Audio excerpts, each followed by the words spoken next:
Hey, if you're one of those homeowners that battles high energy bills and you're looking for a solution, our next guest might have what you need. I want to welcome in Tom Mitchell. He is with Green Solutions. It's actually Charleston Energy Solutions. Yes. Welcome to the show, by the way.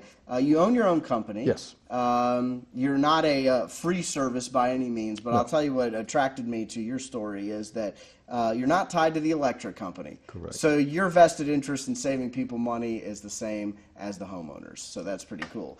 The electric company will come out and do an energy audit, but they don't provide solutions like you do. Right. So that's pretty neat.